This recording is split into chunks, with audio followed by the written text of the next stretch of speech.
got some career, health, and financial issues that I need a little bit of help. Thank God I'm the only one here. Glad you've narrowed it down. Yeah.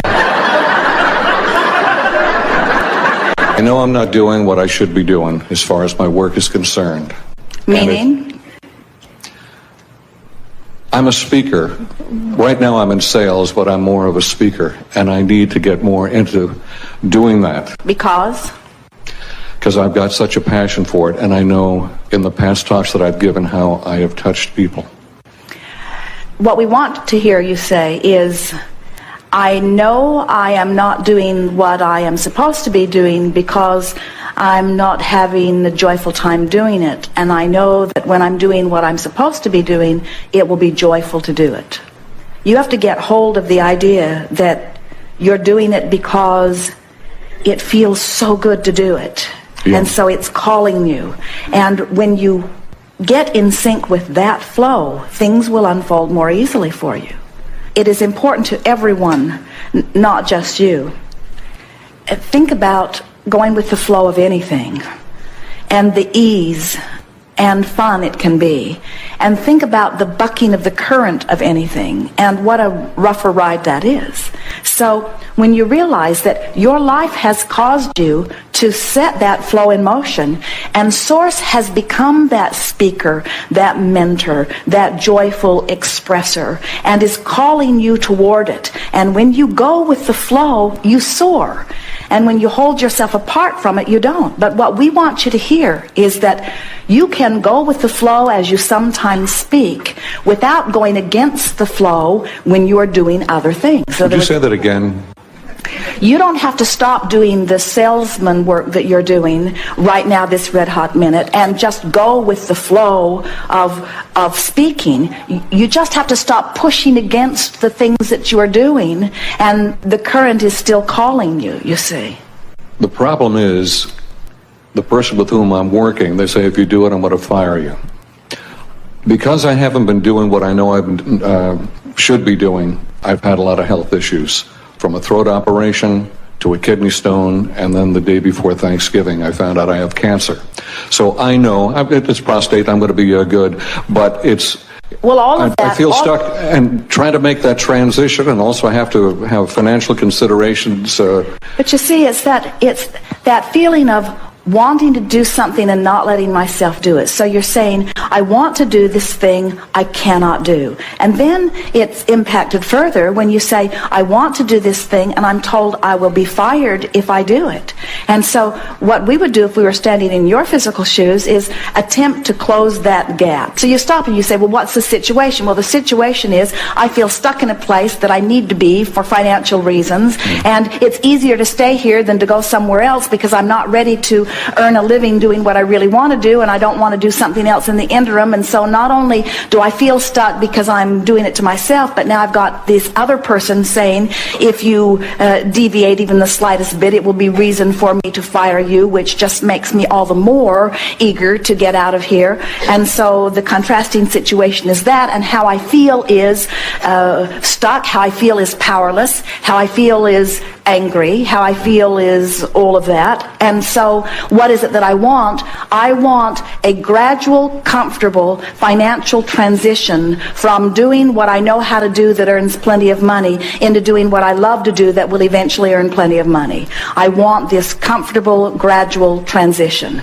And it doesn't seem like I can have this gradual transition because this person that I'm currently employed with is saying that it's impossible for me to have that gradual transition. And I'm furious because why would anyone seek control over what someone else does? I must be pretty good at what I do. Now we're working on closing the gap. The idea of me not being there must make this person feel a little threatened, and it may make this person feel like I'm cutting into their financial well-being. And I realized that there was a time when I was grateful to have this position, and it has served me extremely well. And and I'm appreciating all that's come from it, and I'm appreciating how I've grown within it, and I've appreciated the win-win situation that it has provided both for me and for them, and I can understand why they would want me to stick around, and I want to find a way that I can let them know that I have benefited and that they have benefited and that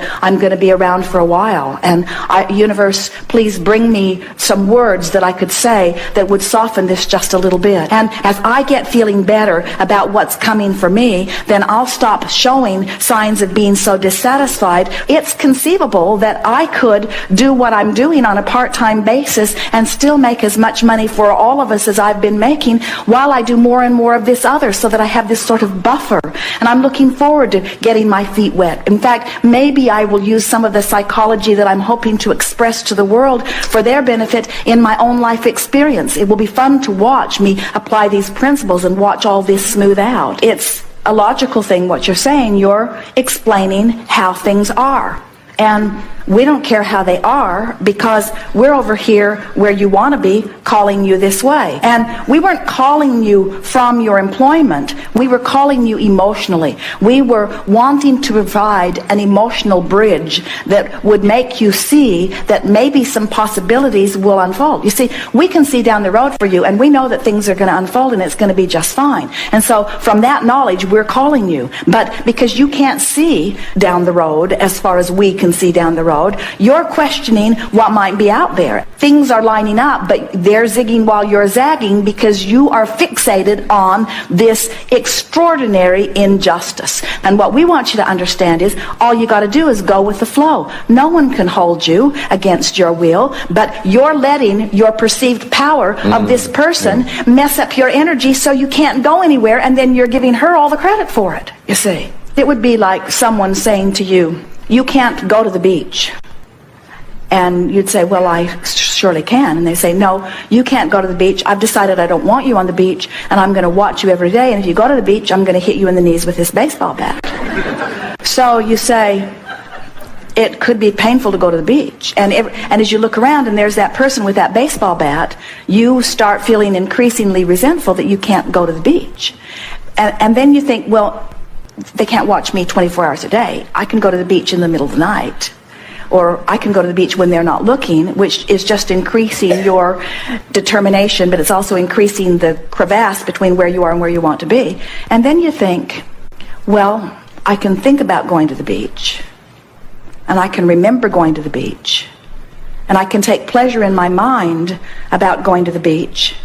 And there'll be no hitting me in the knees with the baseball bat, because they can see that my body is right here while my mind has gone to the beach. And what we're saying to you is, if you take your mind to the beach so often that you deactivate your awareness of this person with the baseball bat, law of attraction will cause circumstances to put separation between you and the person with the baseball bat. They will find themselves distracted from you. They will be called to things that are more a vibrational match to them, while you are called to things that are a vibrational match to you. And the person with the baseball bat becomes a non-issue in your life. But you've got to go to the beach in your mind, or they'll be right there with the bat. When you get that and you find the power of that and the clarity, you see what happens is when you go to the beach in your mind, so to speak, you close that gap, and now you're offering a singular signal. And think about what that signal is.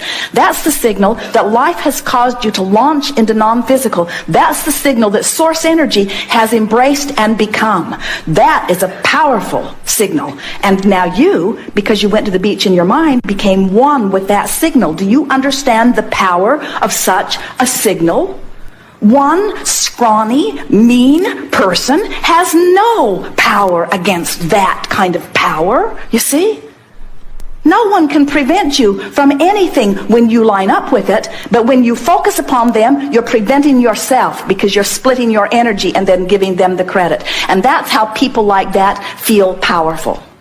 They're just energy splitters, that's all. They're very good at convincing you to focus your mind in a way that splits your energy.